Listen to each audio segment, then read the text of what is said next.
A'udzu billahi minasyaitonir rajim. Bismillahirrahmanirrahim.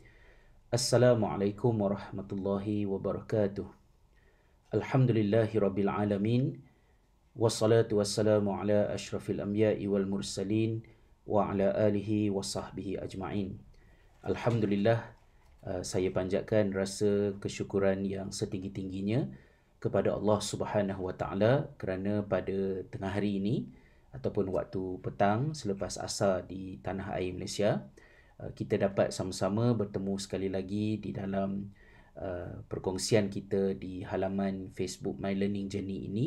Saya doakan mudah-mudahan agar sahabat-sahabat semua walau di mana sekalipun kalian berada, kesemuanya berada dalam keadaan sihat walafiat, sejahtera dan selamat dalam menempuh orang kata waktu-waktu yang penuh dengan cabaran yang ada pada hari ini kan. Dan saya mengambil kesempatan juga untuk mengucapkan berbanyak terima kasih kepada sahabat-sahabat yang sudi untuk meluangkan masa bersama. Saya harap sesi ini tidaklah mengganggu persiapan anda untuk nak orang kata menyediakan juadah berbuka puasa ke. Mungkin boleh dengar audio saja, sambil-sambil tu buatlah kerja. Yang mana pada sesi pada hari ini saya nak ambil sedikit peluang untuk kita berbual-bual sedikit berkenaan dengan satu topik yang terkandung di dalam salah sebuah buku saya, iaitu buku Setia dengan Kebenaran yang diterbitkan oleh Jejak Tarbiyah, yang mana di dalam buku berkenaan ada satu bab yang datang daripada satu kuliah maghrib yang saya sampaikan di sebuah surau ketika saya membicarakan tentang persoalan apabila akal ataupun aql bergaduh dengan naql. Ya, jadi sengajalah saya rhymekan benda tu. Apabila akal bergaduh dengan naqal, maksudnya berlakukah pergeseran ataupun pertembungan di antara akal kita dengan kehendak nas. Dan ini adalah merupakan persoalan yang boleh jadi simple, tapi dia juga boleh jadi sangat philosophical dan complicated.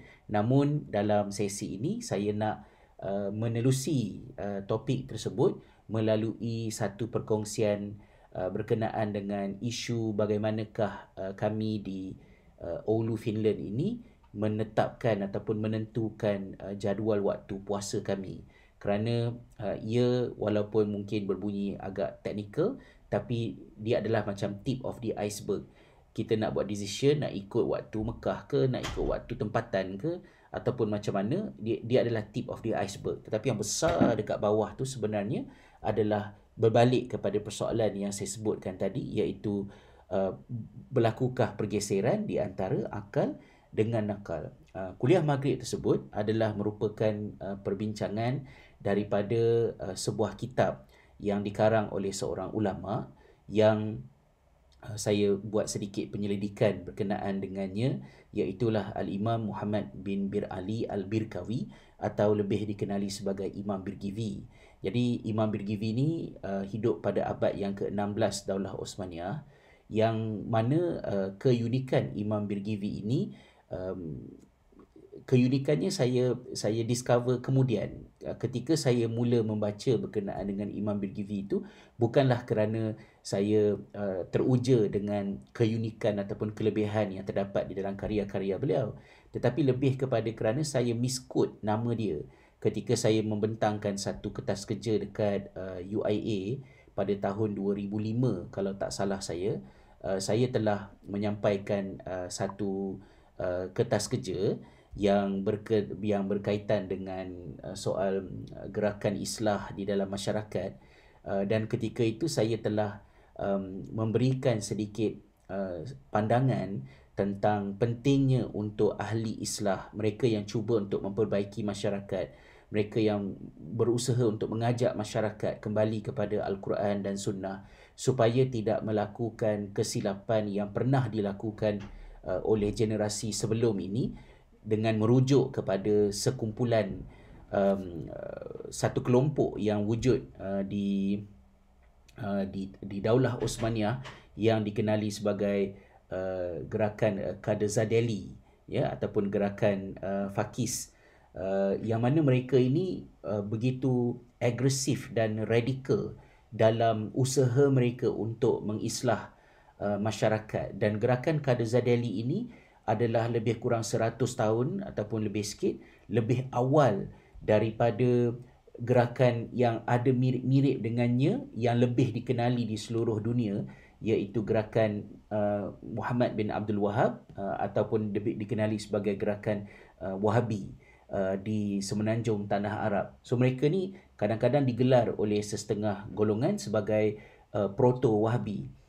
Mereka seperti Wahabi tapi mereka lebih awal daripada Wahabi dan tak ada kena-mengena pun dengan Syekh Muhammad bin Abdul Wahab, tetapi ada sesuatu yang berlaku di Istanbul pada masa tersebut yang kemudiannya ada rentetan sampailah kepada kemunculan gerakan Muhammad bin Abdul Wahab di semenanjung tanah Arab.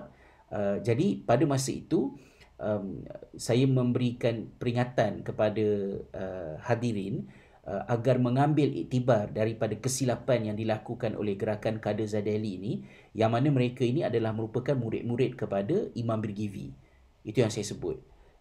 Saya sebut begitu kerana yang menyebut macam tu adalah scholars, ya, kerana ia adalah apa yang saya baca daripada buku yang ditulis oleh tokoh yang boleh dikatakan paling tinggi lah otoriti dia dalam sejarah Daulah Osmaniyah, antara yang paling tinggi tokohnya iaitu Halil Inalcik.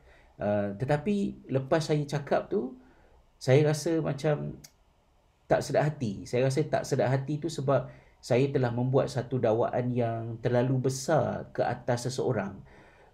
Bagaimana mungkin satu gerakan yang menggoncang sejarah dunia, dunia umat Islam di Istanbul pada ketika itu, saya letakkan blame dia ke atas seorang. Mampukah seseorang untuk menjadi sebab kepada begitu besarnya masalah, kan?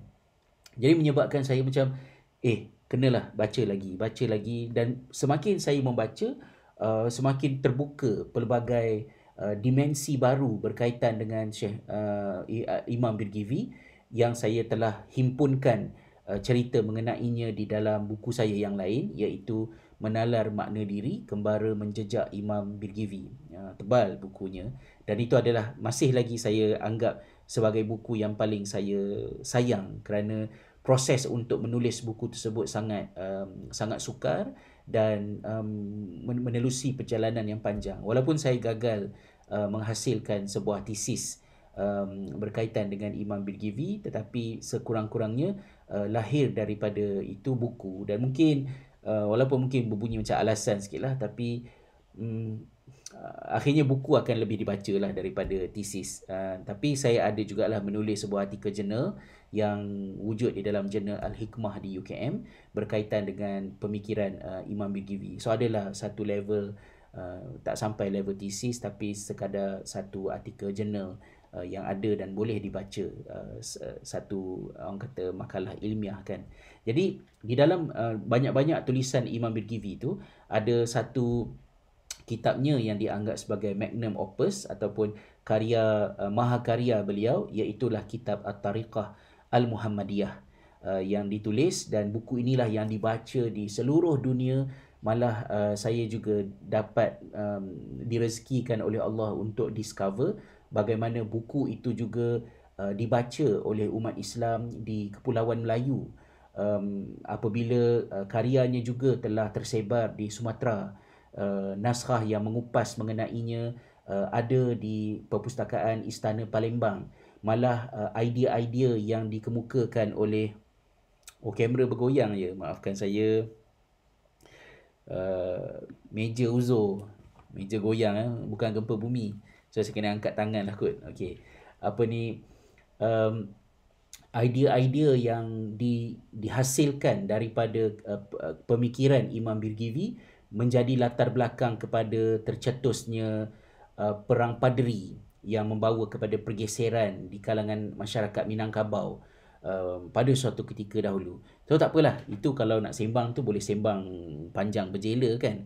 Tapi di dalam permulaan buku tersebut, Imam Birgivi ada menyebut satu teks.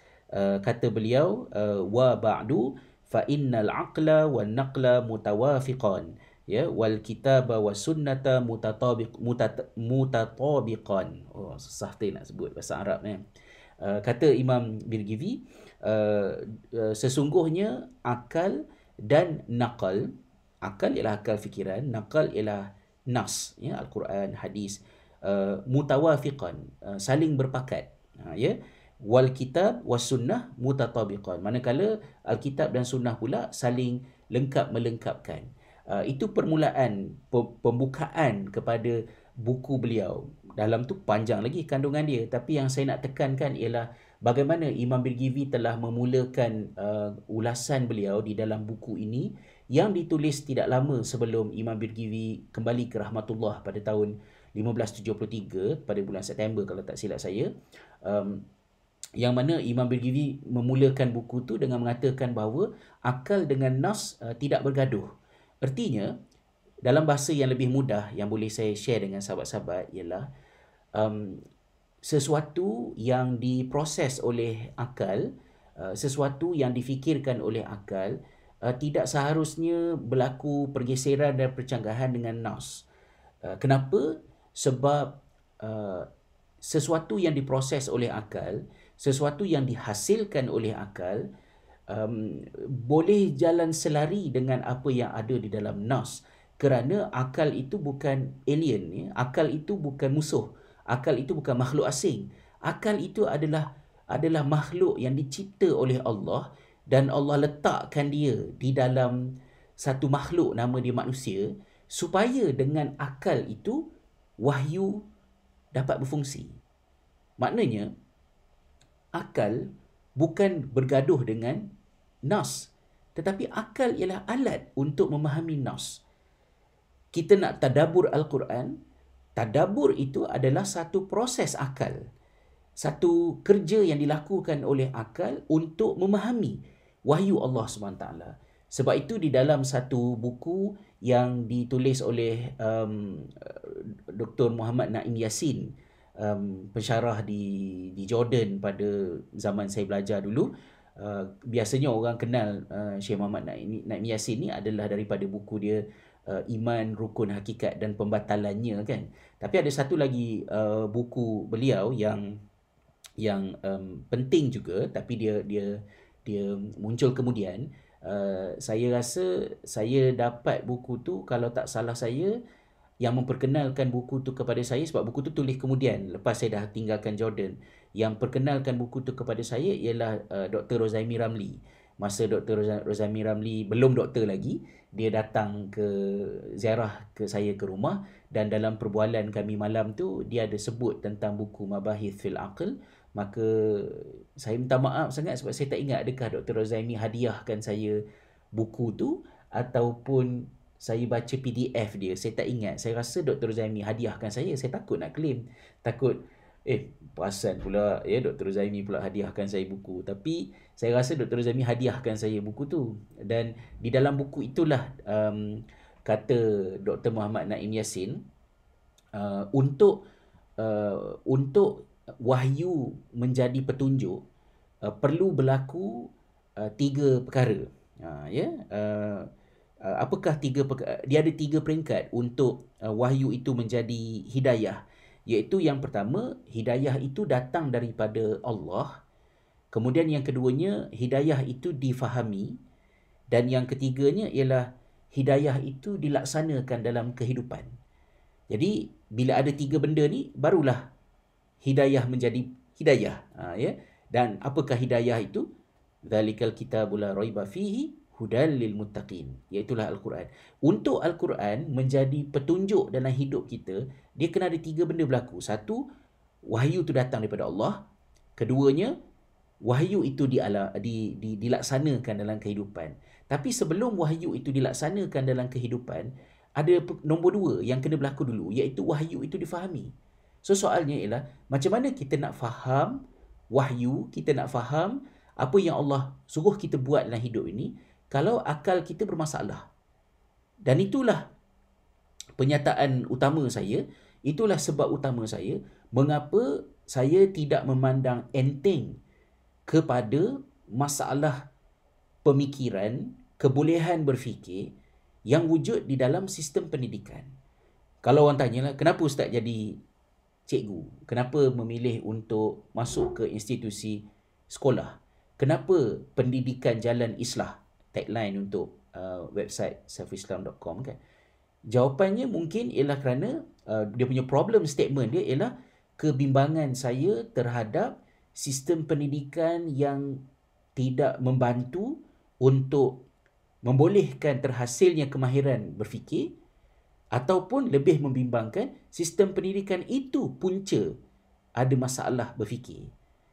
Lalu akibatnya macam-macam masalah timbul dalam masyarakat. Jadi dalam isu ini kita ni kadang-kadang bila kita bercakap tentang akal dalam nuansa agama, kita cepat mengenengahkan, kita highlight batasan akal. Oh, jangan ikut akal sangat. Akal ini adalah something yang membahaya. Ikut akal jadi nakal, ya. Akal kita kena ikut wahyu. So kita nak supaya hidup kita dipimpin oleh wahyu ke, nak dipimpin oleh akal. Maka kita melagakan di antara akal dengan nakal. Sedangkan dia tidak begitu. Dan Imam Birgivi, karya-karya beliau merupakan karya yang sentiasa highlight tentang bila ada sesuatu yang kita nampak macam dia datang daripada agama, tetapi akal kita rasa macam, ya ke ni, macam tak kena je. Dan jangan hilangkan, jangan abaikan pertanyaan tersebut. Sebaliknya, ambil itu sebagai satu cetusan untuk kita menyemak kembali. Ada kemungkinan akal kita memang ada batasannya untuk tidak dapat memahami dengan baik kenapa satu-satu benda itu begitu di dalam wahyu. Ataupun yang keduanya, wahyu itu sendiri telah kita tanggap dengan satu tanggapan yang salah. Maka kita kena perbaiki dan kita kena betulkan di situ. Jadi salah satu daripada nak sampai kepada topik menentukan waktu berpuasa dekat Finland ni macam mana kan, dia akhirnya berbalik kepada satu karya lain pula yang ditulis oleh anak murid kepada Imam Birgivi, iaitu seorang tokoh yang dikenali sebagai Khatib Chalabi. Khatib Chalabi, ya, ataupun dikenali juga sebagai Haji Khalifah, ataupun dalam bahasa Turkinya Haji Halife. Nama sebenarnya ialah Mustafa bin Abdullah. Beliau dilahirkan pada tahun 1609. Tarikh dia meninggal dunia saya ingat sebab saya buat mnemonic dalam kepala saya. Beliau meninggal beberapa ratus tahun sebelum Malaysia merdeka. Malaysia merdeka tahun 1957. Jadi Khatib Chalabi meninggal dunia pada tahun 1657. Jadi Khatib Chalabi ni adalah seorang kiranya kalau dalam bahasa mudah kita sekarang, dia adalah seorang ustaz. Tapi dia tak berpuas hati dengan hanya belajar ilmu agama. Dia nak belajar macam-macam ilmu. Dan untuk membolehkan dia mendapat akses kepada macam-macam ilmu, maka beliau telah berusaha agar beliau bekerja sebagai seorang khatib, seorang kerani lah kalau bisa katakan begitu, yang membolehkan dia mendapat akses kepada pelbagai dokumen supaya dia dapat belajar. So salah satu daripada karya Khatib Chalabi yang penting adalah kitab Mizanul Haq fi Ikhtiyaril Ahaq.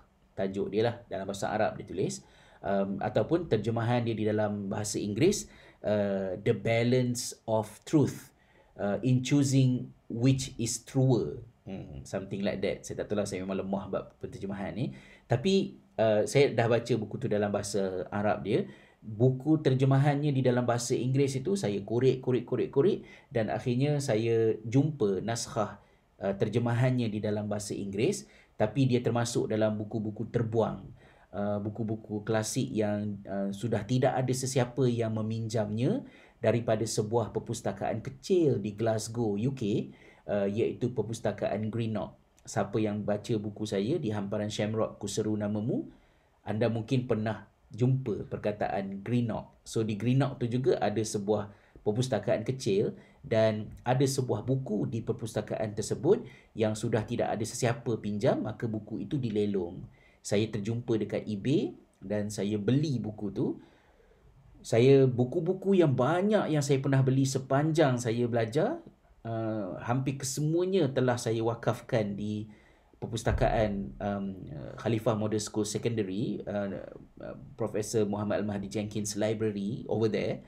Tapi antara buku yang saya bawa ke Finland ialah buku tersebut, sebab saya sangat sayang dengan buku tu, iaitulah buku The Balance of Truth. Inilah bukunya. Kalau anda boleh tengok buku The Balance of Truth ini, belah mana letak? Okey, belah sini. Okey, buku The Balance of Truth ini saya beli dekat eBay. Buku ini kali pertama dipinjam oleh seseorang. Saya tengok cop kat dalam dia ialah pada tahun 1957. Kalau anda boleh tengok kat dalam dia ni, itu macam library lama-lama kan. Ada bau. Orang yang suka baca buku suka macam bau buku. Ya macam, saya tak boleh baca e-book sebab saya suka cium buku. Ya okeylah, saya bawa lah buku ni. Memang ada bau pun. Bau buku lama kan.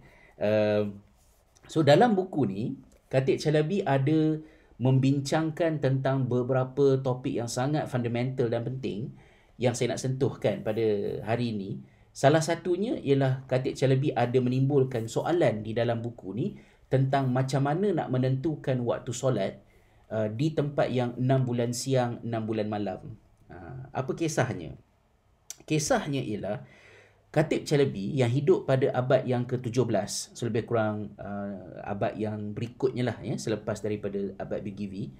Khatib Chalabi tidak berpuas hati dengan pemikiran mereka yang dikenali sebagai ulama di Turki, di Istanbul khususnya, pada masa tersebut, kerana mereka ini mendakwa mereka adalah ulama dalam keadaan keilmuan mereka cacat. Saya gunakan istilah yang straightforward je lah, ya. Kerana keilmuan mereka cacat. Salah satu daripada kecacatan dalam keilmuan ulama di Istanbul pada abad yang ke-17 yang dikritik oleh Khatib Chalabi di dalam buku ini ialah kerana mereka yang mendakwa diri mereka adalah ulama dan menuntut agar mereka mendapat hak-hak sebagai ulama. Sebab sesiapa yang dianggap sebagai alim, sebagai ulama, mereka ni adalah di dalam kelompok yang dikenali sebagai komuniti ilmiah, dan mereka ini exempted daripada cukai dan daripada beberapa perkara yang wujudlah. So ada kelebihan. If you are identified as scholars, then ada certain privileges yang ada pada diri anda. So mereka ni enjoy privilege tersebut. Ada soalannya, Ustaz tak nak ke buat buku mengenai ringkasan buku Khatib Chalabi tu seperti Seni Berfikir yang Hilang? Tak tahulah, tengoklah depan-depan nanti kan, ya. InsyaAllah.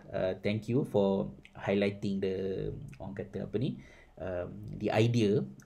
Saya tak kata tidak, dan buat masa ni tidak lagi lah kan, tapi tengok depan-depan macam mana.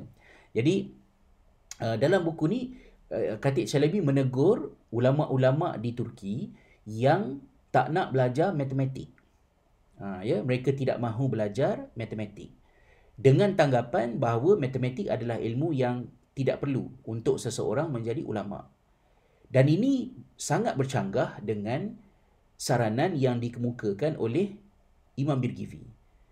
Kerana dalam penyelidikan saya terhadap Imam Birgivi, salah satu daripada kelebihan yang ada pada Imam Birgivi ialah Imam Birgivi mengklasifikasikan ilmu bukan berdasarkan ilmu agama, ilmu akademik, ilmu sains, tetapi dia membahagikan ilmu, dia mengklasifikasikan ilmu itu berdasarkan kepada fungsinya dalam kehidupan. Maka matematik dan juga faraid contohnya adalah sekategori. Malah kata Imam Birgivi, saya ada catat dia punya terjemahan dia.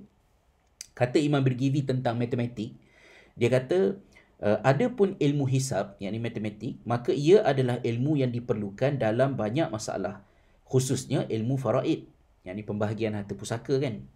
Kerana itu mereka ataupun ilmuwan Islam berkata matematik adalah 1/4 ilmu, sebab ia adalah separuh daripada ilmu faraid.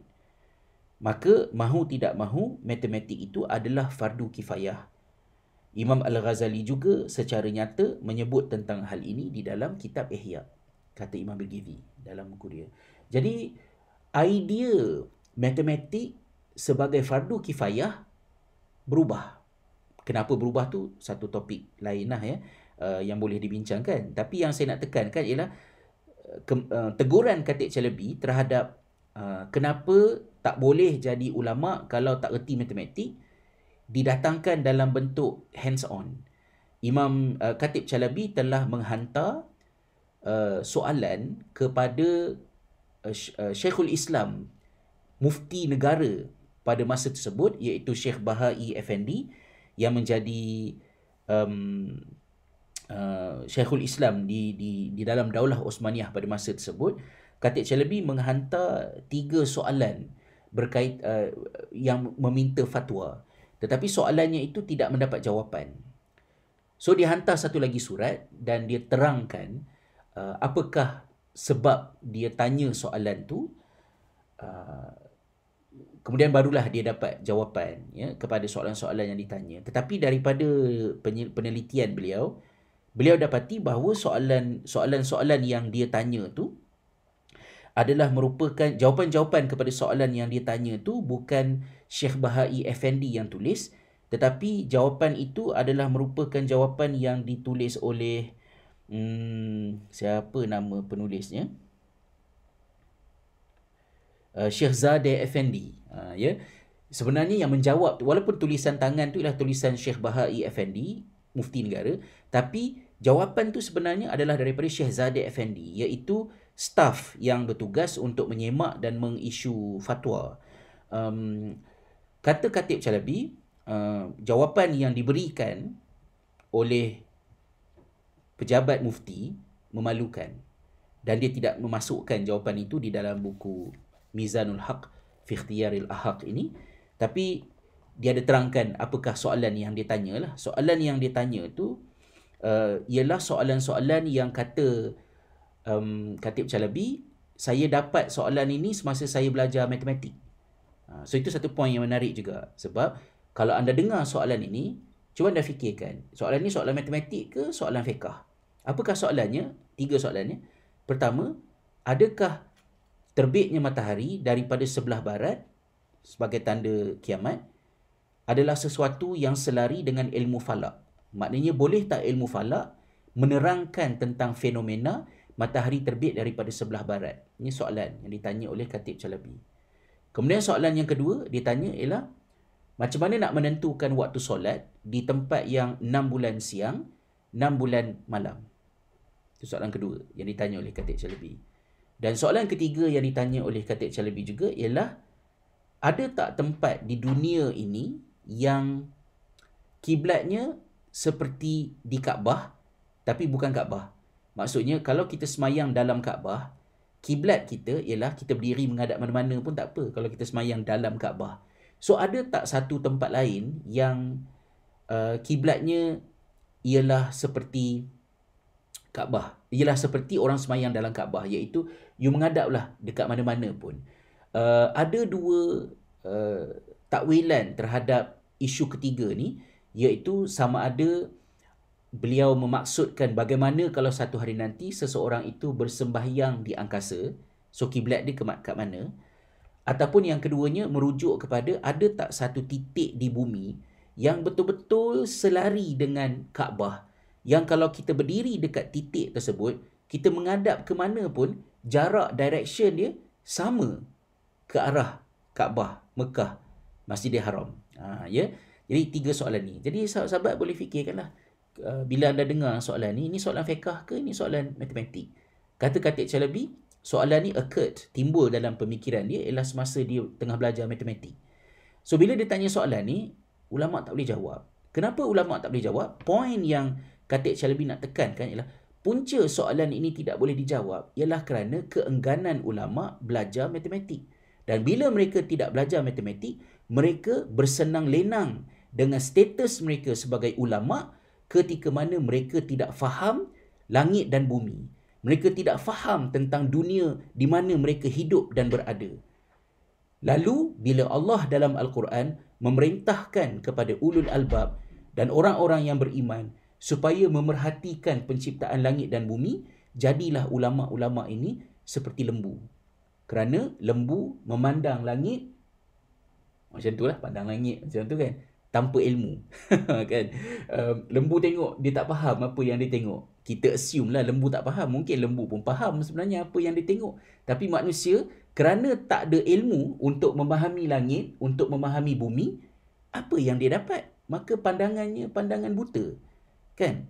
Jadi, itulah merupakan teguran keras yang dikemukakan oleh Khatib Chalabi di dalam buku The Balance of Truth, ya, ataupun dalam bahasa Arabnya Mizanul Haq fi Ikhtiyaril Ahaq. So bagaimana pandangan sahabat-sahabat semua?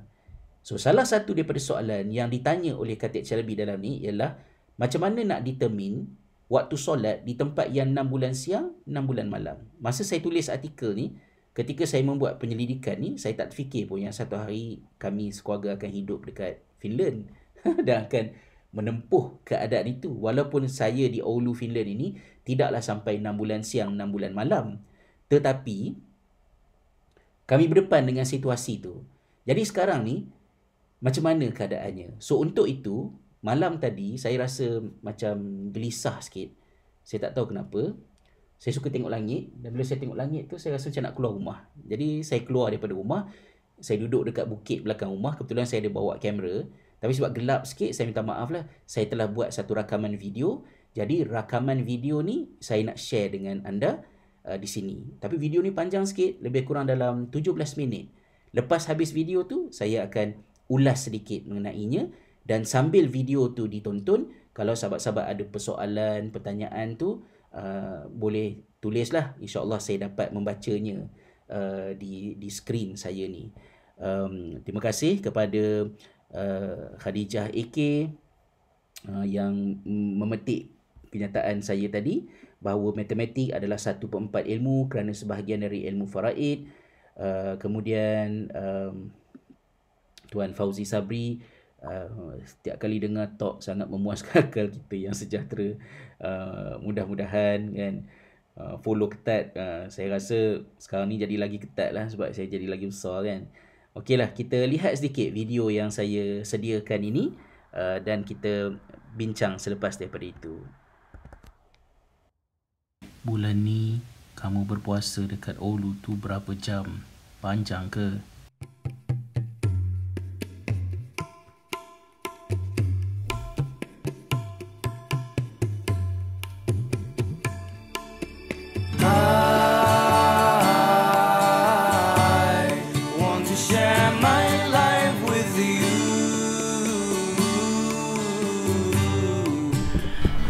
Bismillahirrahmanirrahim. Assalamualaikum warahmatullahi wabarakatuh.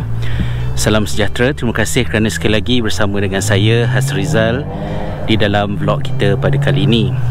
Sekarang ni pukul 12 malam dan ini adalah merupakan tahun keempat kami sekeluarga menyambut Ramadan di Finland, khususnya di Oulu inilah. Dan juga mungkin merupakan Ramadan terakhir kami di sini.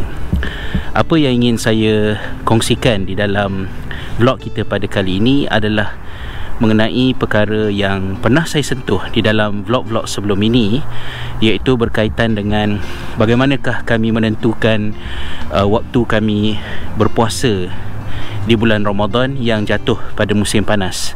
Walaupun setiap tahun ketibaan Ramadan adalah lebih kurang dalam 11-10 hari lebih awal daripada tahun yang sebelumnya, tetapi untuk tahun ini kami masih lagi berada di permulaan musim panas.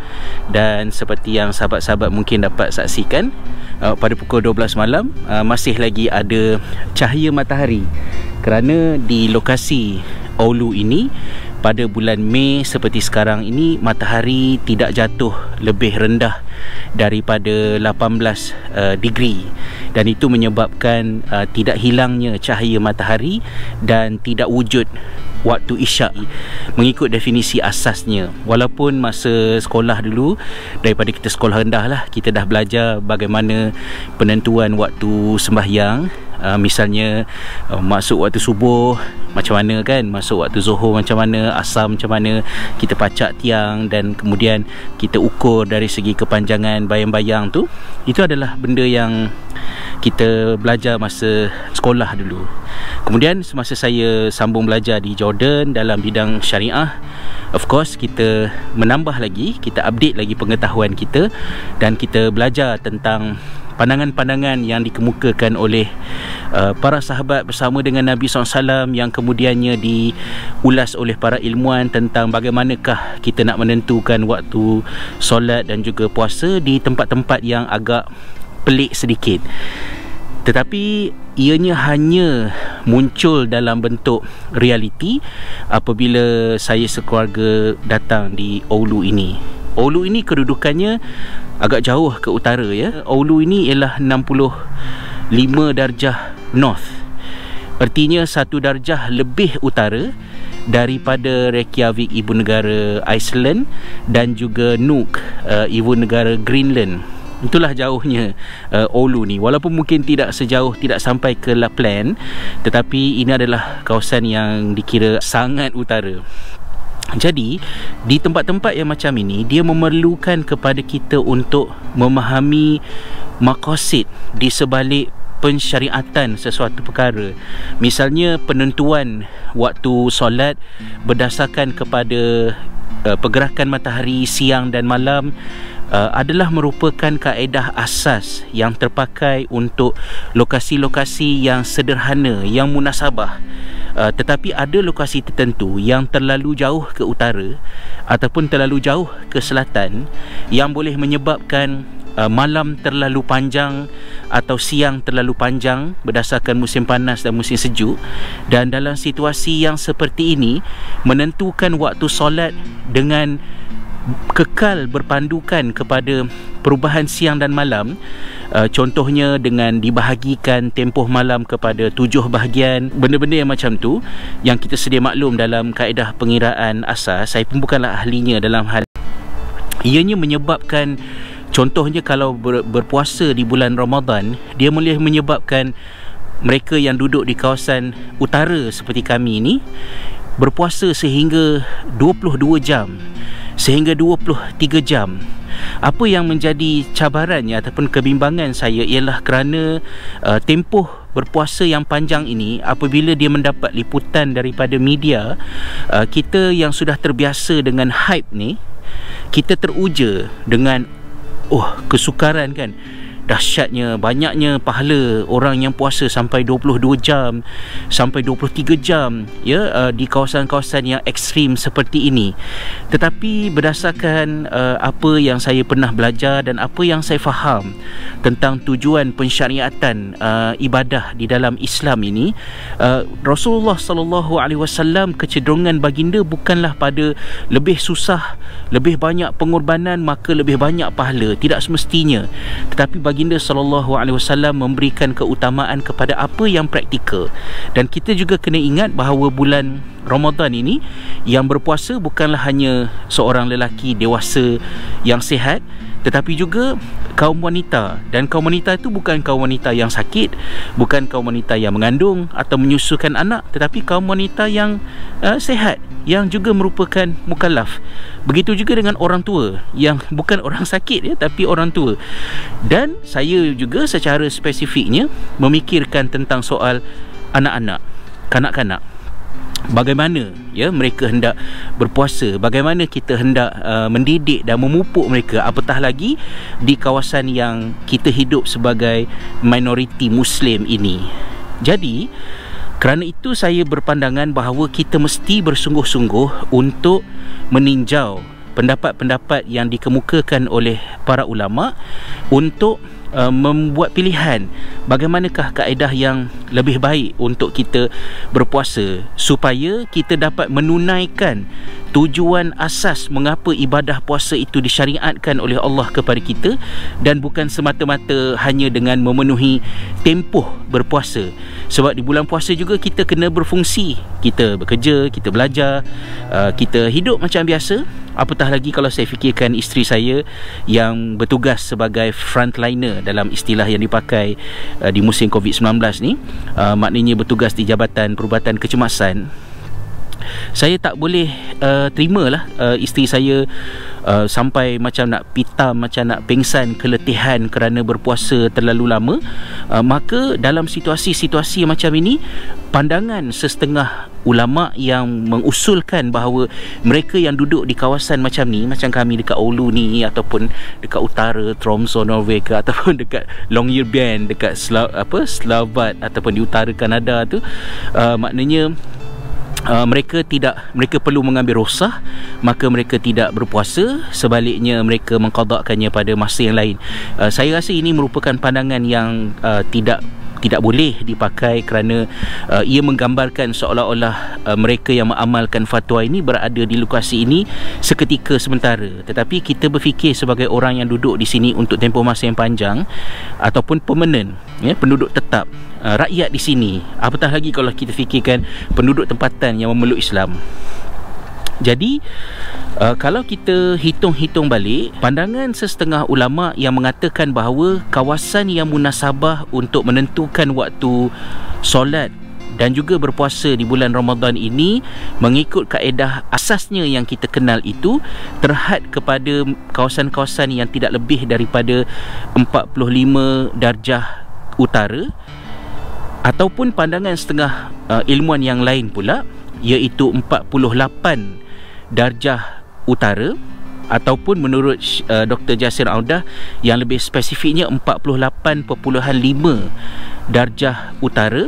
Ini adalah kawasan-kawasan yang sudah lagi tidak dianggap moderate dan memerlukan kepada kaedah lain untuk menentukan waktu puasa dan juga waktu sembahyang pada musim panas.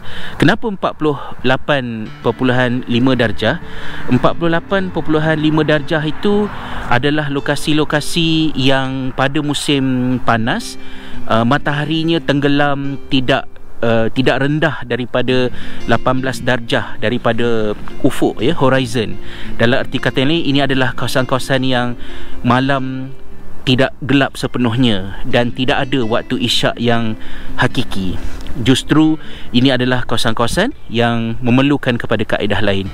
So ada yang mencadangkan ikut jadual waktu Mekah, ada yang mencadangkan ikut waktu bandar terdekat yang ada jadual waktu solat hakiki. Ada juga yang mencadangkan agar menggunakan jadual hari tempatan yang masih ada jadual hakiki. Kalau di Oulu ini lebih kurangnya pada sekitar 8 hari bulan April. So tarikh 8 April tu kita fix pakai untuk sepanjang musim panas sampailah dapat balik tarikh yang waktu solat hakiki tu. Dan ada juga cadangan-cadangan yang lain. Bagi kami yang berada di Oulu ini, tahun pertama kami berpuasa mengikut jadual waktu Mekah. Begitu juga dengan tahun kedua. Manakala tahun ketiga, pihak masjid menggunakan jadual waktu fix berdasarkan tarikh yang saya sebut tadi lah, 8 April tu kalau tak salah saya. Tetapi pada tahun 2020, dengan dugaan ujian yang menimpa kita pada masa ini, penularan wabak COVID-19 ini, maka masjid ditutup, kita tidak berterawih di masjid, kita berada di rumah masing-masing. Maka saya memikirkan apakah jadual yang lebih baik yang patut saya ikut.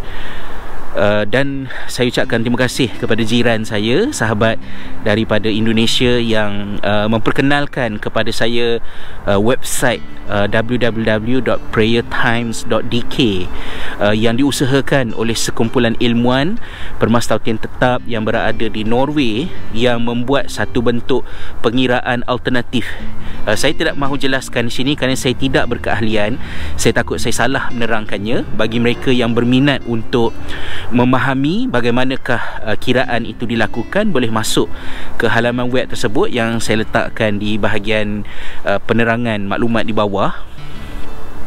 Tetapi hasil daripada kalender tersebut, maka dapatlah kami berpuasa dan juga solat pada bulan Ramadan ini. Dan mungkin juga selepas Ramadan kami akan terus menggunakan jadual yang mereka hasilkan.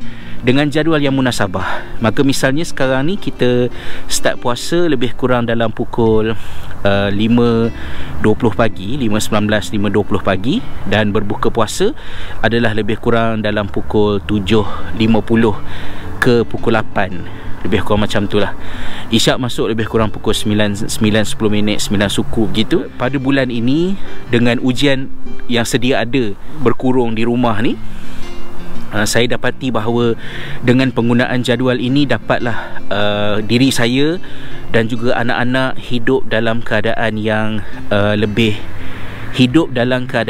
lebih tenteram dari segi penjagaan waktu tidur, waktu bangun, tenaga untuk berpuasa, mengerjakan solat tarawih dan juga fungsi-fungsi yang lain. Termasuklah pada hari ini ataupun semalam, sebenarnya hari Khamis, hari pertama sekolah dibuka semula atas arahan daripada kerajaan Finland. So anak-anak pergi ke sekolah dalam keadaan berpuasa. Cuma satu yang kita nak tekankan ialah kita perlu mengurangkan kecenderungan masyarakat untuk yang saya katakan hype tadi tu, suka membanding-bandingkan siapa puasa paling panjang dan membuat tanggapan bahawa yang berpuasa paling panjang itulah merupakan yang lebih hebat dan lebih banyak pahalanya, ataupun sebagai satu hiburan, entertainment saja, suka tengok benda-benda yang pelik-pelik ni, sedangkan ia sesuatu yang tidak menepati kehendak syarak. Ketika Allah menjelaskan tentang persyariatan ibadah puasa di bulan Ramadan ini, Allah Ta'ala juga ada sebut di hujung itu pada ayat 185 surah Al-Baqarah kalau tak silap saya, kata Allah SWT, yuridullahu bikumul yusr wala yuridu bikumul usr. Ya, Allah SWT mahukan kepada kamu itu kemudahan dan Allah tidak menginginkan untuk kamu kesusahan. Maka berpuasa dalam keadaan yang rumit dan susah itu bukan sesuatu yang menjadi kebanggaan kita. Sebaliknya, bila kesusahan timbul sehingga menjejaskan fungsi harian kita, maka kita kena jadikan itu sebagai something yang trigger kita untuk kita meninjau sebenarnya macam mana, kan, sebenarnya apakah cara yang lebih baik ataupun cara yang lebih betul untuk kita berpuasa di bulan Ramadan. Itulah lebih kurangnya. Minta maaf lah saya popek panjang cakap. Malam ni rasa syahdu sikit. Saya pun tak tahu kenapa, lepas mayang tarawih tadi dan lepas anak-anak semua dah tidur, saya jenguk kat luar dan saya nampak macam agak cerah lah. Kalau kamera, saya tak tahulah kamera boleh capture ke ataupun tidak, tapi di hujung sana tu ada planet Venus yang boleh dilihat. Kalau saya letakkan macam ni, adalah boleh nampak tu kan. Dan berdasarkan aplikasi yang ada di telefon saya juga, dia membantu untuk menunjukkan kepada saya tentang bagaimanakah di manakah lokasi matahari, ya, kalau dekat sini ni di manakah matahari sedang berada dan bagaimanakah bentuk pergerakannya. Jadi itulah macam yang saya sebutkan tadi, semenjak lebih kurang daripada pertengahan April membawalah sampai ke bulan Julai, Ogos, awal September nanti, matahari tidak akan tenggelam pada waktu malam lebih rendah daripada 18 darjah daripada kawasan ufuk, yang menyebabkan tidak ada waktu isyak. Jadi inilah sedikit perkongsian saya. Saya tidak tahu pada Ramadan akan datang, ialah satunya ada nyawa lagi ke tidak, kan. Kemudian yang keduanya, kalau masih hidup lagi pun mungkin sudah tidak berada di Finland lagi, dan mungkin juga bukan tidak di Malaysia. Apa yang pentingnya ialah pelajaran daripada isu ini ialah Islam itu adalah merupakan sebuah agama yang sangat rasional. Islam adalah merupakan agama yang bukan datang untuk menyusahkan kita. Dalam masa yang sama juga, dia tidak menjadikan kita bermudah-mudah dan suka-suka pula nak tukar hukum syarak, tetapi semua perubahan itu adalah berasaskan kepada kaedah-kaedah tertentu yang diusahakan oleh para ilmuwan. Jadi penyudahnya, saya ingin peringatkan diri saya dan juga sahabat-sahabat semua bahawa Allah SWT mensyariatkan ibadah puasa di bulan Ramadan ini, satunya adalah untuk membuka ruang bagi kita meningkatkan dampingan kita dengan Al-Quran. Kemudian seperti yang disebutkan dalam surah Al-Baqarah ayat 183 itu, bahawa Allah mensyariatkan ibadah puasa ke atas kita orang-orang yang beriman, seperti ibadah puasa ini pernah disyariatkan kepada umat-umat sebelum kita. Tujuannya ialah mudah-mudahan dengannya kita menjadi orang yang bertakwa. Itulah kot lebih kurangnya. Terima kasih sekali lagi kerana sudi bersama dengan saya di dalam vlog kita pada kali ini. Semoga ada sedikit manfaatnya. Salam ukhuwah, salam persahabatan. Doakan kami sekeluarga dekat sini. Kami juga doakan saudara-saudari di mana sahaja kalian berada, semuanya mendapat rahmat dan kebaikan daripada Allah SWT. Wallahu alam. Terima kasih. Assalamualaikum warahmatullahi wabarakatuh.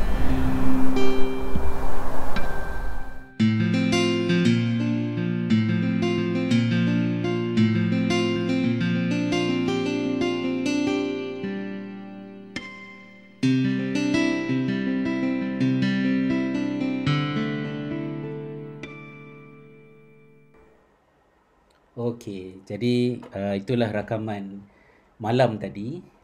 Lebih kurang dalam pukul 12.30 malam. Lepas habis rakaman tu, saya pergi ke kedai beli roti untuk sahur.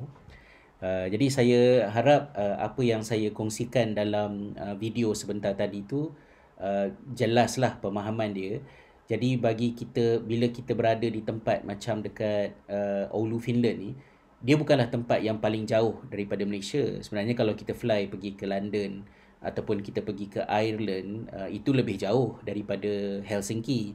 Tetapi kedudukannya itu ialah ke utara. Sebab bumi ni kalau kita bergerak jauh ke timur ke barat, dia tidak memberi impak yang signifikan sangat kecuali berbeza orang kata time zone. Tapi bila kita bergerak jauh ke utara disebabkan oleh bentuk bumi ni, dia menyebabkan berlaku perubahan yang signifikan untuk kita. Macam mana kita nak handle semayang puasa kita kan. Jadi proses untuk menentukan ataupun membuat calculation, gabungkan di antara latitude Oulu dengan longitude Mekah contohnya, kemudian teknik-teknik yang ada diterangkan di dalam halaman web www.prayertimes.dk itu membolehkan terhasilnya satu jadual waktu solat yang munasabah. Sebab tujuan menyandarkan waktu solat pada perubahan siang dan malam itu adalah supaya distribution 5 waktu solat itu munasabah di sepanjang hari. Munasabah kadarnya di antara subuh dengan zuhur, zuhur dengan asar, asar dengan maghrib, maghrib dengan isyak. Tapi kalau kita duduk tempat yang pelik-pelik macam dekat Kutub Utara ni ataupun dekat Kutub Selatan, maka dia menyebabkan jadi lain macam lah. Contohnya pada musim sejuk, selama ni kami ikut jadual yang pihak masjid sediakan, memang waktu zuhur kalau ikut jadual tu 9 minit. So kalau waktu zuhur 9 minit, waktu maghrib pun teruk juga. Memang terkejar-kejar. Bukan perjuangannya bukan nak semayang zuhur on time. Semayang zuhur on time tu dah memang orang kata out of topic lah, kecuali memang kita dah standby dekat masjid ke ataupun dekat rumah. Tapi kalau kita sedang dekat universiti ke dekat sekolah ke, boleh dikatakan impossible untuk semayang on time. So kita sentiasa menjamakkan solat maghrib. Malah sebenarnya struggle yang lebih besarnya ialah untuk semayang maghrib dan isyak tu. Pada musim sejuk, kalau kita ikut jadual macam masjid sediakan, maka kalau pergi sekolah, kena semayang dekat sekolah. Subuh kena semayang kat sekolah. Zuhur kena semayang kat sekolah. Asar kena semayang kat sekolah. Maghrib pun kena semayang kat sekolah. So bayangkan 4 waktu solat semayang kat sekolah. So kalau benda tu berlaku, macam kawan-kawan dan muslim ni pun heran tengok macam, asyik semayang je diorang ni kerja ni kan. Tapi itulah akibatnya. Justru kerumitan-kerumitan dan kesusahan itu harus trigger kita untuk re-evaluate semula. Adakah kita terikat sepenuhnya kepada perubahan siang dan malam untuk determine waktu solat dan kemudiannya waktu puasa, ataupun ada satu kaedah yang lain.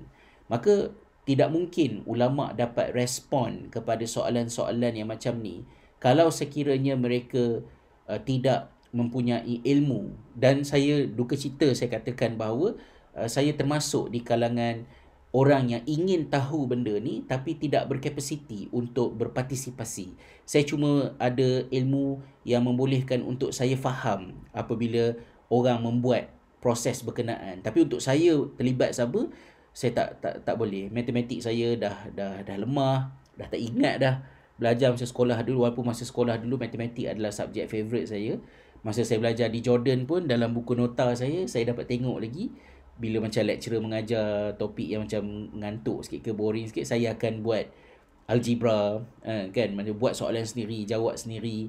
Dan saya bawa buku latihan matematik SPM saya ke Jordan. Saya bawa buku matematik dalam kelas. Maksudnya bila saya boring-boring tu, saya akan buka dan saya akan buat kerja matematik untuk menyegarkan mata. Sebab saya tahu masalah utama saya dalam kelas ialah saya selalu ngantuk. Saya adalah pelajar yang dikenali di sekolah sebagai pelajar yang kuat tidur. Memang kau-kau punya tidur. Masa sekolah, saya akan masuk ke kelas lepas perhimpunan pagi.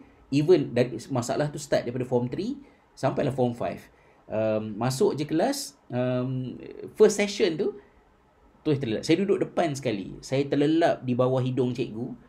Dan selalu terjadi bila saya jaga, tak ada orang. Semua orang pergi rehat.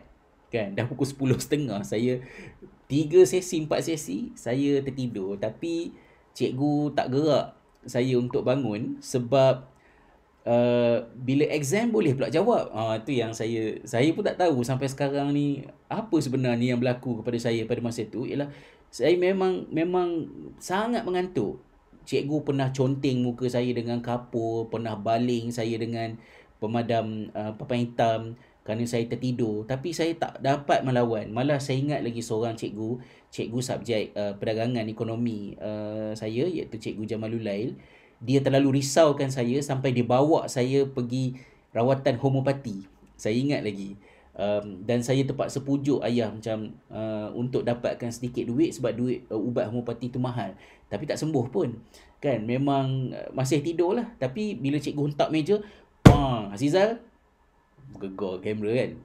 Jawab. Boleh pula jawab. Jadi itu yang peliknya. Satu je subjek yang saya tak pernah tidur, iaitu matematik. Memang saya tak pernah tidur subjek matematik yang diajar oleh Cikgu Nur Aini. Saya ingat lagi, Cikgu Nur Aini dia masuk je kelas, saya terus segar. Saya tak pasti kenapa. Adakah kerana matematik itself ataupun kerana Cikgu Nur Aini itu sendiri seorang yang lively, enthusiastic.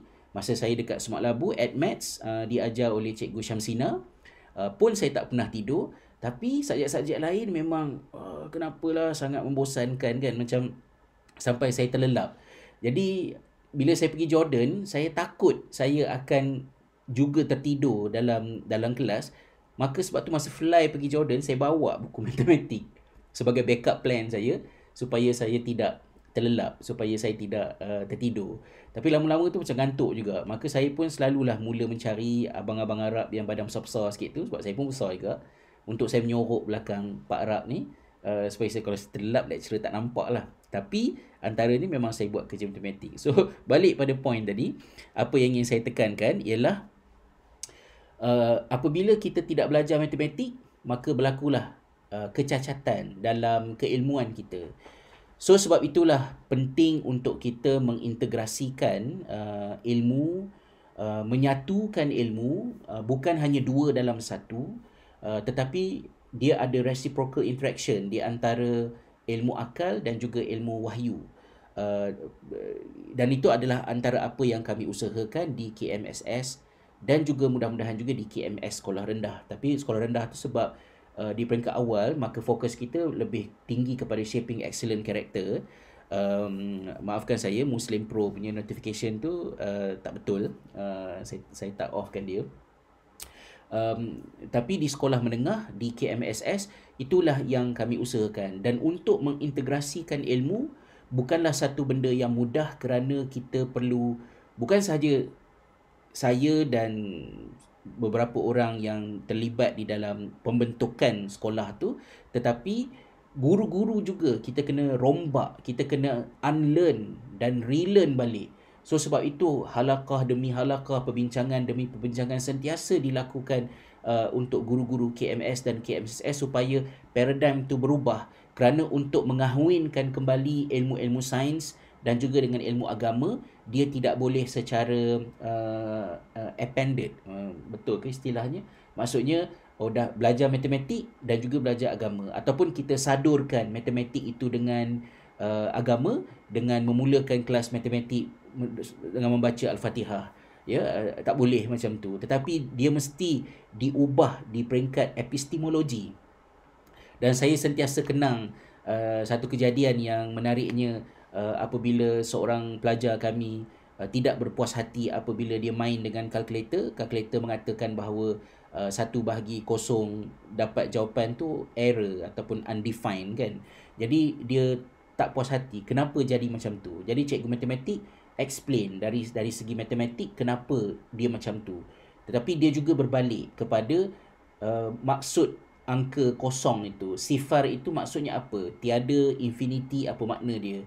Dan kemudian dari segi sejarahnya, bagaimanakah konsep kosong itu masuk dalam matematik moden, Al-Khwarizmi, kemudian matematik daripada tamadun India kan? Dan kenapa Greco-Roman Empire, Greco-Roman mathematicians tidak ada konsep kosong? Dia ada satu kan? Maknanya benda-benda tu. Jadi in order dan juga dengan memahami 1/0 jawapannya ialah undefined, ianya juga membolehkan pelajar untuk faham kenapa ada sesetengah soalan jawapannya ialah undefined dalam soal akidah. Contohnya, kita belajar dalam akidah Allah SWT Maha berkuasa dan boleh melakukan apa sahaja. So kita tanya soalan, bolehkah Allah mencipta satu lagi Allah? So jawab ya ke tidak? Macam mana nak jawab? Tak boleh nak jawab. Ya pun tidak, tidak pun tidak, kerana ada masalah di dalam soalan tersebut. Bolehkah Allah mencipta satu lagi Allah? Allah kedua yang dicipta itu adalah ciptaan, dan ciptaan bukan pencipta. So dia macam zzz, macam tu kan ya. Macam electric shock kan. Ataupun bolehkah Allah memusnahkan Allah? Kerana Allah boleh buat apa saja, so boleh tak Allah memusnahkan Allah? So Ustaz, sila jawab, ya ke tidak? Macam mana nak jawab ya ataupun tidak? Sebab tidak ada jawapan ya ataupun tidak yang boleh diberikan kepada soalan yang salah. Soalan salah tidak boleh menghasilkan jawapan yang betul. So sometimes kita kena betulkan soalan sebelum memikirkan jawapan. Ya, jadi hal-hal yang macam ini memerlukan kepada kita untuk menjaga kesihatan akal kita supaya kita boleh berfikir dengan baik, dengan tenteram. Dan ini sukar berlaku kalau sekiranya pendidikan kita tidak membimbing, tidak nurture pelajar untuk menjadi mereka yang berlatih berfikir. Sebab akal kita sentiasa, otak kita sentiasa menjurus ke arah tak nak berfikir. Bila kita start fikir, kita get familiar with something, nanti dia akan start jadi automatic. Masa kita mula-mula belajar bawa kereta, otak kita aktif. Ya, mata tengok cermin kiri, cermin kanan, cermin belakang. Ya, nak tengok signal lah, ini semua kiri kanan. Macam-macam benda. Kita rasa macam cognitive overload. Ya, kerana penat. Oh, letihnya bawa kereta. Tapi bila dah seminggu, 2 minggu, sebulan, 2 bulan, setahun, 2 tahun bawa kereta, maka kesemua benda yang kita buat tadi jadi automatik. Kerana otak kita memang, sebab berfikir ni adalah something yang memenatkan, something yang susah. Maka otak kita sentiasa terdorong untuk memudahkannya dengan melakukan benda tu secara automatik. So you can imagine bagaimana kalau puasa kita automatik, solat kita automatik, mencari makanan halal kita automatik. Asalkan nak halal je, cari label JAKIM. Ya, asalkan nak semayang je, tengok siang ke tengok malam. So macam mana kalau datang ke tempat-tempat yang tak ada JAKIM, datang ke tempat yang tak ada malam, datang ke tempat yang tak ada siang? So macam mana nak buat? So dalam situasi yang seperti itu, agama kita tak boleh dah automatik. Agama kita mesti berasaskan kepada perkahwinan yang mesra di antara akal dengan nakal, di antara akal dengan dengan wahyu, dan itu adalah benda yang sungguh mencabar. Kan ya. Jadi itulah lebih kurangnya something yang saya ingin kongsikan dalam sesi ni. Dah 1 jam 4 minit dah sekarang ni, dan saya harap agar apa yang dikongsikan pada sesi ini adalah serba sedikit manfaatnya untuk kegunaan kita dalam kehidupan. Kalau saya tengok sikit apa-apa yang ada kat sini, ingatkan coming back for good. No comment. Okay. Okay, alhamdulillah, terima kasih Ustaz, pengalaman yang amat mahal Ustaz. Fi hifzillah, masya-Allah. Ya. Pentingnya integrasikan ilmu, ya, di antara ilmu akal dan juga ilmu wahyu. Yes, it's a very critical topic, dan saya melihatnya ia perlu dimulakan daripada sekolah. Di dalam buku yang sedang saya siapkan dan saya harap saya dapat publish daripada hari raya nanti, ada sedikit perbincangan tentang sekolah integrasi yang lemah integrasinya. Sekolah itu dianggap sekolah integrasi kerana belajar sains dan juga ada belajar agama. Ataupun dalam contohnya macam kita buat satu program twinning ke ataupun apalah istilah yang kita pakai. So hafal Al-Quran, lepas hafal Quran tu buat law ataupun buat medik ataupun buat engineering. So lahirlah seorang doktor yang hafizah, seorang engineer yang hafizah, which is a good thing. Tetapi belum tentu ia mencapai maksud integrasi, kecuali integrasi itu digerakkan di peringkat ilmu, dan ilmu itu pula bukan superficial, bukan berdasarkan kepada talent cikgu, tetapi dia berbalik kepada 2 perkara, iaitu yang pertama adalah pemurnian epistemologi, yang orang kata asal ilmu tu dari mana. So sunnatullah, syariatullah, matematik datang dari mana, datang daripada mana kan, wahyu datang daripada mana. Kemudian yang keduanya adalah cara kita mereka bentuk, cara kita design pembelajaran dekat sekolah tu untuk menjadikan integrasi itu berlaku secara organik. So this is a quite challenging, very critical issue. Pernah diusahakan oleh seorang ilmuwan daripada Amerika Syarikat, dikenali namanya sebagai Daud Tauhidi. Beliau juga pernah membuat satu model sekolah yang mengintegrasikan hal ini, tetapi dalam sedikit penyelidikan simple saya dapati bahawa model yang dikemukakan oleh Daud Tauhidi ini terlalu bergantung kepada bakat dan juga kompetensi guru untuk datang daripada dirinya sebagai individu. So sustainability sukar untuk dicapai. Kalau dia berjaya untuk generasi yang pertama, untuk orang kata tauhidic framework untuk kurikulum tu sukar untuk lasting lama, kerana dia terlalu bergantung kepada faktor guru, individu. Maka saya cuba belajar daripada pengalaman Daud Tauhidi itu. Maka untuk sekolah khalifah itu, bukannya macam saya ajar ke ataupun siapa-siapa ajar cikgu, tapi kita kena develop minda, mindset, betulkan cara berfikir cikgu-cikgu supaya guru itu yang kemudiannya bergerak di atas landasan yang betul untuk empower diri mereka sendiri, agar mereka tu sendiri unified dalam kepala antara sunatullah dan syariatullah, dan kemudian akan lahir melalui pengajaran, facilitation on learning yang mereka lakukan tu daripada semasa ke semasa, insya-Allah. Jadi saya rasa sekadar itu saja. Berdosa pula lah gamaknya kalau saya mengganggu anda untuk bersiap untuk berbuka puasa kalau bagi mereka yang berada di Malaysia. Jadi saya rasa cukuplah sekadar ini. Terima kasih kepada sahabat-sahabat yang bersama. Kita ada lebih kurang dalam paling ramai tadi dalam 50 orang lebih kurangnya dalam sesi ini. InsyaAllah bendanya ada dekat situ. Video yang saya tunjukkan tadi ada saya muat naik secara berasingan daripada sesi ini dekat YouTube private. Nanti saya akan publikkan dia, dan kemudian rakaman ini juga stay dekat sini, dan juga insya-Allah akan berada di YouTube juga. So terima kasih sekali lagi, mudah-mudahan bermanfaat dan juga semoga Allah SWT merezekikan kita untuk menghidupkan 10 malam terakhir bulan Ramadan sekaligus direzekikan bertemu dengan malam Lailatul Qadar insya-Allah, hingga bertemu di dalam sesi-sesi yang seterusnya. Satu lagi Jumaat yang tidak ada solat Jumaat. Ala kulli halnya, moga Allah SWT redha dan merahmati kita semua insya-Allah. Sekian, terima kasih. Subhanakallahumma wa bihamdika asyhadu an la ilaha illa anta astaghfiruka wa atubu ilaik. Bismillahirrahmanirrahim. Wal asri innal insana lafi khusr illa alladhina amanu wa amilus solihat wa tawasaw bil haqq wa tawasaw bis sabr. Wabillahil hidayati wa taufiq. Wassalamualaikum warahmatullahi wabarakatuh.